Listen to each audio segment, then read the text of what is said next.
Hello everyone, welcome to perfection IAS. और हमारा supreme court वाले सीरीज़ में हम लोग आगे बढ़ रहे हैं हमारे 78 बीपीएससी के लिए जो 100 इज 100 आर्टिकल वाला सीरीज़ है उसमें।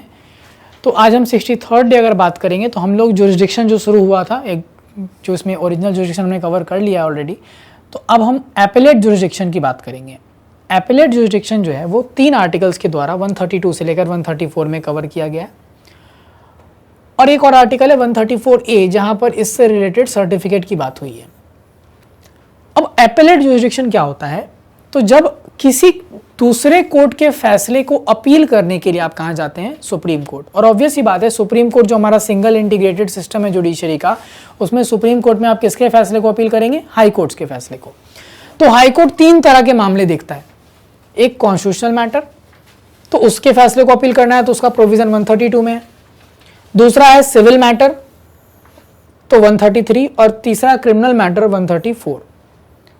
तो संविधान के इंटरप्रिटेशन से जो मामले हैं उसके लिए ये पूरे इमेज के थ्रू आप बहुत अच्छे से समझ सकते हैं जो हमारा एपेलेट जुरिस्डिक्शन है उसके पार्ट को। तो सबसे पहले कॉन्स्टिट्यूशनल मैटर की अगर बात करेंगे तो अगर हाई कोर्ट सर्टिफाई कर दे, क्योंकि हम लोग क्या समझना है कि हाई कोर्ट से सुप्रीम कोर्ट में जाने के लिए सर्टिफिकेट एक बहुत इंपॉर्टेंट चीज है। क्या चीज इंपॉर्टेंट है? सर्टिफिकेट। कि हाई कोर्ट को सर्टिफिकेट देना होता है, और क्या क्या चीज़ों के लिए सर्टिफिकेट चाहिए वो अलग अलग केसेस में वैरी कर रहा है।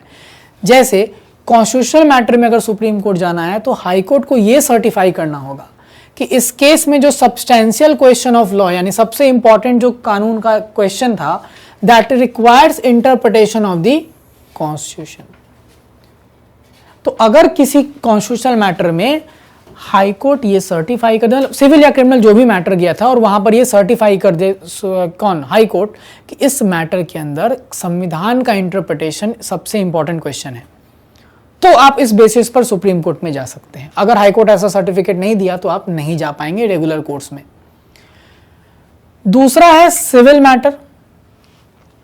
सिविल मैटर के लिए कहा गया कि अगर हाई कोर्ट सर्टिफाई कर दे कि यहां पर जो सब्सटेंशियल क्वेश्चन ऑफ लॉ है, it involves general importance matter, it is of general importance. तो यहां जो सबसे इंपॉर्टेंट क्वेश्चन कानून का था, it is of general importance, और इस बेसिस पर आप बोल सकते हैं कि ये मैटर ठीक से डिसाइड नहीं हुआ, तो ये कहां आप लेकर जा सकते हैं? सुप्रीम कोर्ट में लेकर जा सकते हैं। पहले सिविल मामलों में एक और कंडीशन हुआ करता था कि कम से कम 20,000 का डिस्प्यूट होना चाहिए, तभी वो मामला कहां जाएगा? सुप्रीम कोर्ट में। लेकिन 30वें अमेंडमेंट एक्ट 1972 से ये मिनिमम जो पैसे वाला क्राइटेरिया था वो हटा दिया गया। तो अभी पैसा कोई क्राइटेरिया नहीं है, बस हाई कोर्ट का सर्टिफिकेट जरूरी है। तीसरा जो मामला था वो था क्रिमिनल मैटर। यहां 3 तरह से जा सकते हैं। एक तो जो पहले दोनों में हमने देखा कि हाई कोर्ट क्या कर दे? सर्टिफिकेट दे दे और कहे कि ये मैटर फिट है कहां पर अपील करने के लिए? Supreme court. तो कोई भी तरह का क्रिमिनल मैटर हो, चोरी का, डकैती का, रॉबरी, कुछ भी, अगर हाई कोर्ट सर्टिफाई कर दे कि ये मैटर फिट है कहां पे अपील होने के लिए? सुप्रीम कोर्ट में, तो वो मामला आप लेकर जा सकते हो।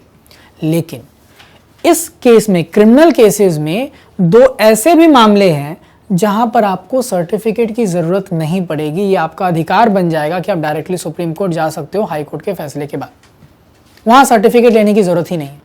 अब वो 2 किस तरह के केसेस हैं समझेंगे ध्यान से।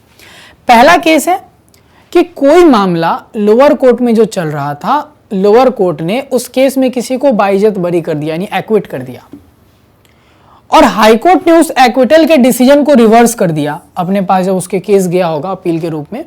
तो हाई कोर्ट ने उस जो बरी किया गया था इंसान को, उसके फैसले को पलट दिया और उस केस में उस इंसान को फांसी की सजा दे दी। तो जिस इंसान को भी ऐसे केस में फांसी की सजा मिली थी उसको सर्टिफिकेट की जरूरत नहीं है, वो कहां जा सकता है? डायरेक्टली जा सकता है। किधर? सुप्रीम कोर्ट, हाई कोर्ट का फैसला आने के बाद। और दूसरा जो क्राइटेरिया जहां सर्टिफिकेट की जरूरत नहीं है वो ये था कि लोअर कोर्ट में कोई मामला अभी चल ही रहा था, कि हाई कोर्ट ने उस केस को अपने पास ट्रांसफर कर लिया, केस अभी पेंडिंग ही था, फैसला नहीं आया था, हाई कोर्ट ने अपने पास केस को ट्रांसफर कर लिया और अब उस केस में किसी इंसान को कन्विक्ट करते हुए क्या दे दिया? फांसी का सजा। तो इन दोनों तरह के केसेस में जो और कन्विक्टेड इंसान है वो सुप्रीम कोर्ट जा सकता है अपील करने के लिए बिना सर्टिफिकेट लिए हुए। चूंकि पार्लियामेंट के पास पावर है कि सुप्रीम कोर्ट के जुरिस्डिक्शन को बढ़ा सकता है। जुरिस्डिक्शन को बढ़ाने का मतलब हुआ ज्यादा से ज्यादा केसेस देखने का पावर देना उनको। तो कानून लाकर पार्लियामेंट ने 1970 में क्रिमिनल एपेलेट जुरिडिक्शन को बढ़ाया और क्या कहा कि ये दोनों केसेस जहां सर्टिफिकेट नहीं चाहिए, इन दोनों केसेस को एक्सपैंड अब किया जा रहा है और अगर हाईकोर्ट इन दोनों मामलों में 10 साल या उससे ऊपर का कोई भी सजा दे दे तो वो लोग भी जा सकते हैं सुप्रीम कोर्ट बिना सर्टिफिकेट लिए, यानी सिर्फ फांसी नहीं। तो अगर किसी का मामला लोअर कोर्ट में था, लोअर कोर्ट ने उसको बाइज्जत बरी कर दिया, हाई कोर्ट ने वो फैसला पलटते हुए किसी को 10 साल या उससे ऊपर कोई भी पनिशमेंट दिया इंक्लूडिंग डेथ सेंटेंस, तो वो भी जा सकता है सुप्रीम कोर्ट बिना सर्टिफिकेट के। और दूसरा कि लोअर कोर्ट में मामला चल ही रहा था, हाई कोर्ट ने केस अपने पास ट्रांसफर किया और उस केस में उसको कन्विक्ट करते हुए क्या किया, 10 साल या उससे ऊपर का कोई भी सजा दे दिया, तो ये सारे लोग अब सुप्रीम कोर्ट जा सकते हैं बिना सर्टिफिकेट लिए हुए। समझ में आया? और ये सर्टिफिकेट वाला जो प्रोविजन है वो 134A के अंदर मेंशन्ड है। तो ये एपेलेट जुरिडिक्शन है जहां पर सुप्रीम कोर्ट के अंदर आप हाई कोर्ट के फैसले को अपील करके जा सकते थे। ठीक है, अगले दिन हम लोग जो है वो रिवाइजरी जुरिडिक्शन जो है सुप्रीम कोर्ट का उसके बारे में डिस्कशन करेंगे। ठीक है, थैंक यू सो मच।